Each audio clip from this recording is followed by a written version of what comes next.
예, 이번 시간에는 역사 가운데 특별히 창의성이 뛰어난 두 인물에 대해서 우리 공부하도록 하겠습니다. 물론 창의성에 관한 수많은 인물이 있지만 특별히 오늘 두 인물은 굉장히 우리가 교훈을 많이 받을 수 있는 그런 인물이라 할 수 있습니다. 근데 이 발표하면서 제가 조금 염려스러운 것은 레오나르도 다빈치하고 아인슈타인 이름만 들어도 이들은 우리와는 뭔가 다른 타고난 천재성 때문에 우리가 아무리 노력해도 이런 사람의 어떤 반열에 이르는 것은 불가능한 것이라고 미리 어떤 편견을 가지고 포기할 위험성이 있습니다.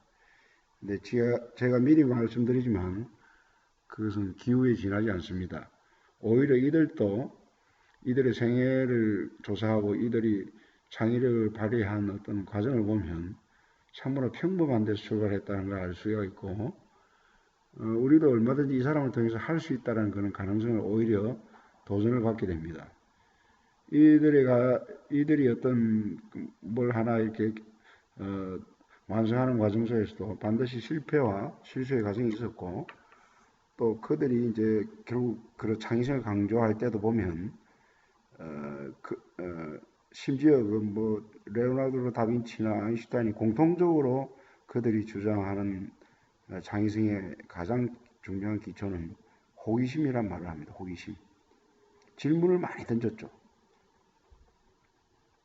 나중에 강의 듣고 나서 구체적으로 또 설명하겠는데 이렇게 아인슈타인이나 레오나르도 다빈치를 통해서 오히려 우리가 그 사람들의 장점을 본받고 또 우리도 할 수 있다는 그런 도전하는 그런 마음을 가지고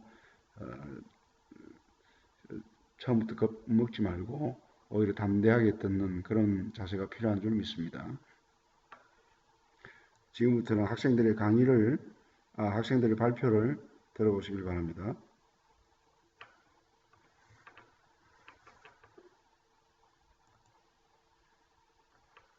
안녕하세요. 오늘 저희는 창의력의 인물, 그 중에서도 레오나르도 다빈치와 아인슈타인에 대하여 발표를 하겠습니다.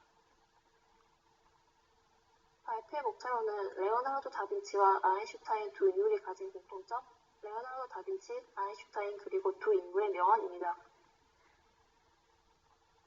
먼저 두 인물의 공통점입니다. 사람은 자뇌가 발달된 경우와 우뇌가 발달된 경우는 서로 다르며 보통은 양쪽 뇌를 모두 사용하지만 대부분 한쪽 뇌가 더 우세하게 작용합니다. 자뇌가 발달한 사람들은 분석적이면 논리적이고 수학과 과학에 강한 면이 많은 반면 우뇌가 발달한 사람들은 시각적이고 상상력이 풍부하며 공감 감각이 뛰어납니다. 하지만 다빈치와 아인슈타인은 한쪽 뇌만을 주로 사용하는 것이 아닌 자뇌와 우뇌를 모두 사용하였기 때문에 한쪽으로 치우쳐진 생각이 아닌 예술과 수학 두 부분 모두에서 다른 이들보다 더 탁월한 생각을 할 수 있게 되었습니다. 또한 둘은 메모를 하는 습관을 가졌습니다.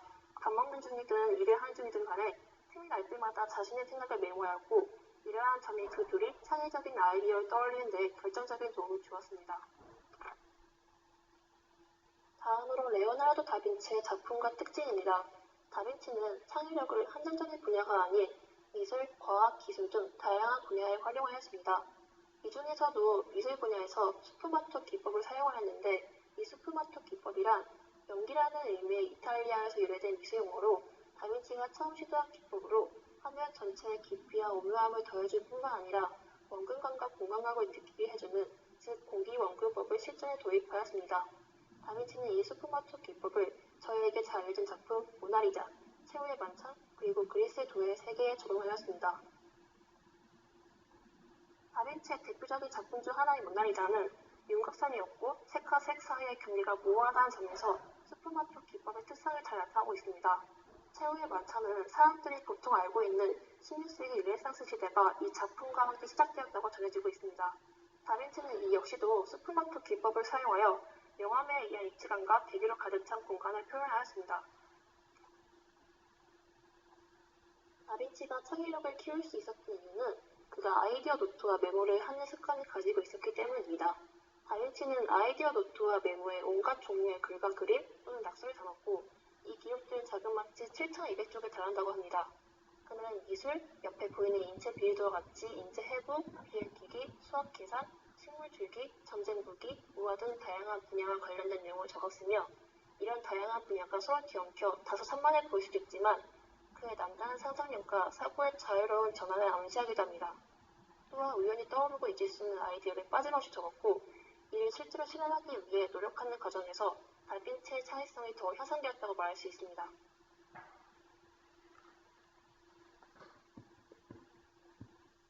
다빈치의 창의성은 비행기기에서도 엿볼 수 있는데 그는 평생을 인간의 비행을 꿈꾸었고 모든 생물체들의 비행 역학을 관찰하고 해부학, 공기역학, 기계공학적인 지식을 동원해 날개를 설계하였습니다. 이 과정에서 그의 노트는 직접 고안한 오닉스부터 날개를 위아래로 흔들며 날던 초기의 비행기를 묘사한 정교한 드로잉으로 채워져 갔고 결국 만들어낸 자신의 비행기 우첼로를 테스트를 할까지 이릅니다. 하지만 몇 년간 우첼로를 테스트하였음에도 불구하고 동력 엔진이 없는 시대에서 비행이 가능할 정도로 기계를 빨리 돌릴 힘이 인간에게 없었기 때문에 결과는 실패하고 말았습니다. 이에 낙담하여 새처럼 날개를 꺼내며 하늘 나는 것을 불가능하다고 결론지었지만 그의 관찰은 뉴턴의 운동 제3법칙을 무려 2세기나 앞선 것이었으며 현대 비행기의 논리적 뒷받침이 되었습니다. 다빈치는 우첼로와 같이 장치 하나를 개발하고 계획할 때 면밀한 과학적 탐구 과정을 거쳐 준비하였고 이 과정에서 세기를 앞서 나가는 창의성을 보였습니다. 비록 그 시대에서는 기술의 부족으로 성공하지 못했지만 그가 생각한 많은 것들은 후대의 건축가와 발명가들에게 큰 영감을 주게 되었습니다. 다빈치의 창의성을 긁어준 또 다른 습관으로 거울력 글쓰기가 있는데 거울력 글쓰기는 다빈치의 남다른 이역 발사법과 연관성을 가집니다. 지동설이 등장하기 전에 태양은 움직이지 않는다며 주장한 그의 우주관 또한 이런 이역 발상에서 나왔으며 당시에 근기로 여겨졌던 인체 해부, 자동 속 태양 관찰 또한 역발상에서 나오게 되었습니다. 이의 내용처럼 다빈치는 역발사법을 이용해 끊임없는 실험적 사고로 기존에 있던 방식을 부수고 새로운 방법을 도입하였습니다.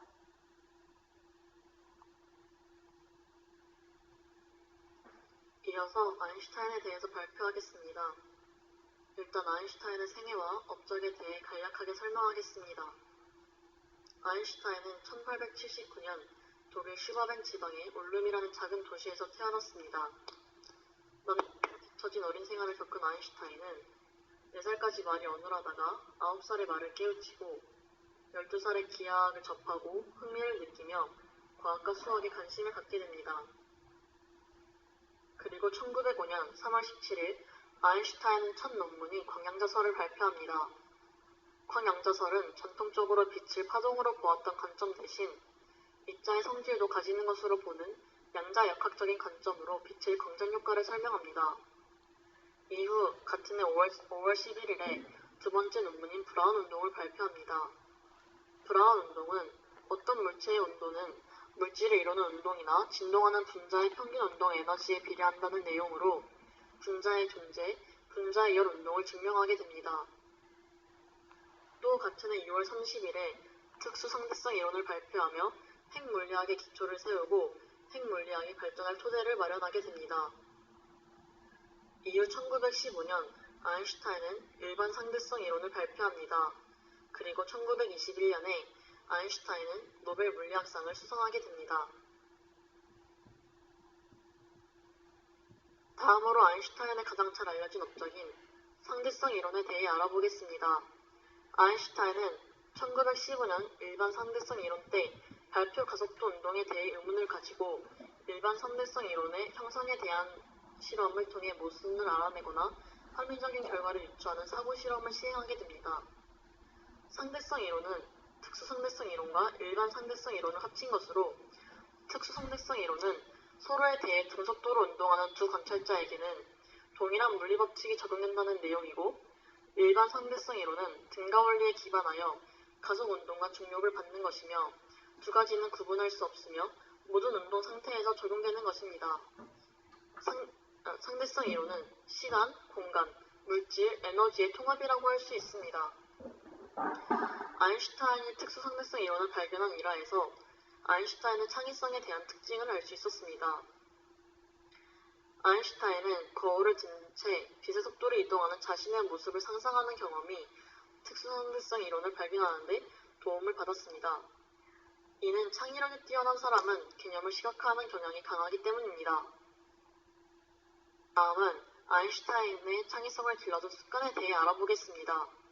아인슈타인의 논문은 서로 관련 없어 보일 수 있지만 그의 사고에서는 서로 밀접하게 연결되어 있었고 그의 창의력은 노력과 직관력, 통찰력을 통해 해결하는 능력으로 나왔다는 것으로 보아 그의 창조 과정은 순환적이라는 점을 알 수 있습니다. 마지막으로 아인슈타인은 창조 과정 속 문제는 주어지는 것이 아니며 새로운 문제를 만드는 것이라고 생각했습니다. 새로운 문제와 해결책을 같이 찾았고 창조 과정에서 생각을 깊게 할수록 많고 복잡한 문제들이 동시에 해결되는 경향을 보였습니다. 마지막으로 아인슈타인의 어린 시절에 대해 알아보겠습니다. 아인슈타인은 어린 시절 궁금증이 많았고 과학 상식이 풍부한 전기 기술자 삼촌인 야콥에게 자신의 궁금증이 풀릴 때까지 질문을 했습니다. 예를 들어 어린 시절 아인슈타인은 무엇이 나침반의 바늘을 북쪽과 남쪽으로 움직이게 하는가에 대해 궁금증을 갖고 있었고 이에 대해 야콥은 나침반의 바늘이 자력이라는 힘 덕분에 움직이는 것을 공을 던질 때는 팔 힘을 쓰고 공을 찰 때는 다리 힘을 쓴다는 것으로 쉽게 풀어가며 아인슈타인을 이해시켜 주었습니다. 그리고 그는 대수와 기하를 싫어하는 아인슈타인에게 탐정이 되었다고 가정을 해보라 한 뒤 강도를 쫓아가기 위해 직선물 극형의 경사를 미끄러져 달리고 평평한 내벽을 기어 올라가며 강도를 찾는 방법으로 아인슈타인의 기하학에 대한 흥미를 끌어올려 주었습니다.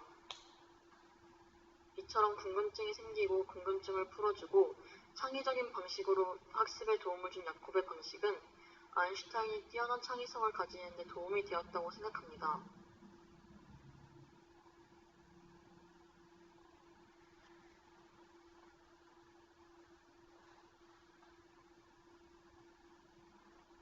마지막으로 아인슈타인과 레오나르도 다빈치의 명언을 발표한 후 발표를 끝내겠습니다. 아인슈타인은 지식보다 중요한 것은 상상력이다. 나는 상상력을 자유롭게 이용하는데 부족함이 없는 예술가다. 지식보다 중요한 것은 상상력이다. 지식은 한계가 있다. 하지만 상상력은 세상의 모든 것을 끌어안는다. 라는 명언을 통해 상상력의 중요성을 말했습니다. 그리고 레오나르도 다빈치는 목적 없는 공부는 기억의 해가 될 뿐이며 머릿속에 들어온 어떤 것도 간직하지 못한다.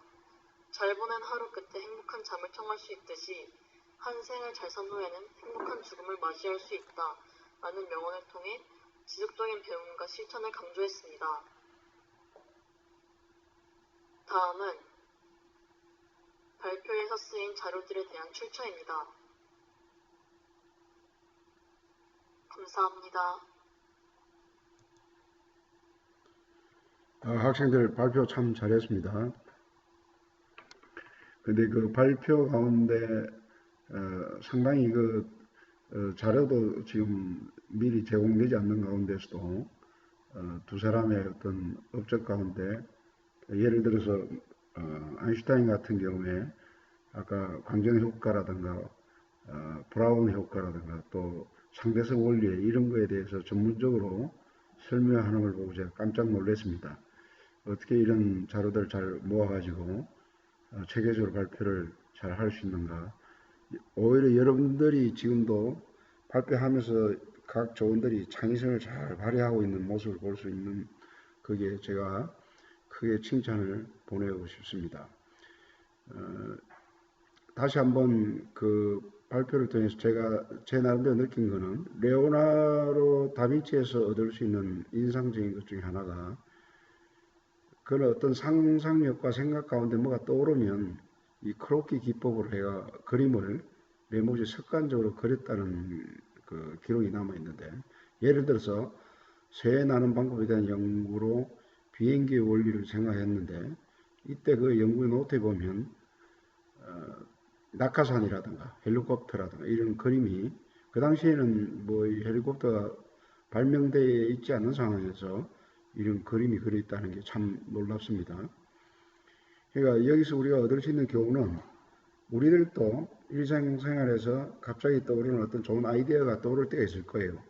이때 그런 아이디어라든가 생각을 갖다가 이렇게 무가치한 것으로 여기지 마시고 어떤 뭐 아이디어가 괜찮아요. 그걸 자꾸 이렇게 기록하다 보면 그 기록하는 가운데 기발한 그런 아이디어가 상당히 좋은 창의력으로 발전될 가능성이 참으로 많거든요. 아인슈타인에 대해서는 제가 따로 그 오프라인 시간에 한번 이 역발상이라든가 아인슈타인이 생각하는 기법이 있는데 그때 제가 소개를 하겠습니다. 근데 그렇게 유명한 아인슈타인도 그 명언을 참 많이 남겼는데 명언 속에서 얻을 수 있는 우리의 어떤 그 영감이라는 게 있습니다. 요 내용을 보면서 여러분들도 감동을 받기를 바랍니다. 이 아인슈타인이 남긴 말들입니다. 인생을 살아가는 데는 오직 두 가지 방법밖에 없다. 하나는 아무것도 기적이 아닌 것처럼, 다른 하나는 모든 것이 기적인 것처럼 살아가는 것이다. 모두가 비슷한 생각을 한다는 것은 아무도 생각하고 있지 않다는 말이다. 인생은 자전거를 타는 것 같다. 균형을 잡으려면 움직여야 한다. 지식인은 문제를 해결하고 천재는 이를 예방한다. 한 번도 실수해보지 않은 사람은 한 번도 새로운 것을 시도한 적이 없다. 참, 특별히 서양 사람들은 이 실수라든가 실패를 갖다가 이렇게 뭐 조소하거나 이렇게 비난하지 않아요. 특히 한국 사람들은 뭔가 시도해가 실패할 때 보면 이렇게 좋지 않은 눈으로 보는데 이런 사회적 분위기가 참으로 안 좋은 것 같아요. 오히려 서양에서는 실수를 많이 하고 실패를 많이 했다는 것은 시도를 많이 했다는 거거든요. 나는 똑똑한 것이 아니라 단지 더 오래 고민했을 뿐이다. 참 아인슈타인이 우리가 이 사람은 비유만 또 천재성을 가진 사람이라 스스로 똑똑한 것으로 생각할 거로 생각하는데 본인 자신이 나는 똑똑한 것이 아니라 더 오래 고민했을 뿐이다. 참 우리에게 도전되는 말이죠. 의문을 갖지 않은 사람만이 실수로부터 안전하다. 의문을 가져야만이 실수도 할 수 있고 실수를 통해서 또 여러 가지 어떤 기발한 창의력으로 아이디어로 성공할 수 있다는 것이죠. 너 자신의 무지를 절대로 가소평가하지 말라. 지식보다 중요한 건 상상력이다. 이것도 참으로 인상적인 말이죠. 우리는 어떤 목표 없이 막 무조건 암기하고 수많은 그 어떤 각 분야의 학문의 지식을 막 머릿속에 암기하고 막 이렇게 머릿속에 저장하는 거에 목적인 것처럼 그렇게 정신없이 공부를 하는 경우가 참 많아요. 그래서 저는 물론 지식도 필요하죠. 그러나 지식보다 중요한 것은 지혜입니다. 지혜. 특별히 성경을 통해서 지혜를 많이 얻어주시는데 이분이 강조한 것은 특별히 상상력을 강조를 많이 했네요. 지혜는 학교에서 배우는 것이 아니라 평생 노력해서 얻는 것이다. 저는 여기에 말을 좀 덧붙이자면 물론 우리의 노력에서 얻는 것도 있지만 여호와를 경외하는 것이 지혜의 근본이라 성경은 그렇게 나와 있습니다. 여러분들이 하나님을 믿고 성경을 많이 읽으시면 하나님이 이 세상 사람들이 갖지 못하는 하나님의 어떤 수준의 그런 지혜를 배우게 되고 갖추게 되는 것입니다. 여러분 어떤 그 역사 속에 뛰어난 그런 창의력이 뛰어난 사람들 레오나르도 다빈치, 아인슈타인 말고도 수많은 사람들이 있죠. 그 사람들을 연구할 때 절대로 나와 틀리다 이렇게 너무 이렇게 거리감을 두지 마시고 그 사람의 장점이 무엇인가 하고 담대하게 공부를 하면서 그 장점을 내 거로 만드는 그런 지혜가 필요합니다. 그리고 뭐 조금 부족하더라도 나는 할 수 있다라는 그런 긍정적인 태도로 계속적으로 하다 보면 여러분도 창의력이 생길 것입니다. 서양 속담에 이런 말이 있지 않습니까? 작은 물방울이 바위를 뚫는다 이런 말이 있죠. 그 물방울이 아주 작은 힘이지만 계속적으로 바위에 떨어지면 구멍을 뚫는 그런 위력이 나타난다는 그 말은 무슨 말입니까? 여러분들이 조그만 상상력이라든가 아이디어라든가 이런 걸 기록하기 시작하고 나는 창의력이 있다 생각하고 매일매일 그걸 기록하고 생각하고 또 고민하고 문제 해결을 위해서 나는 할 수 있다는 그런 마음으로 긍정적인 태도로 나아가다 보면 어느 순간에 여러분들도 대단한 그런 인물이 그런 반전에 이르게 될 줄 믿습니다. 감사합니다.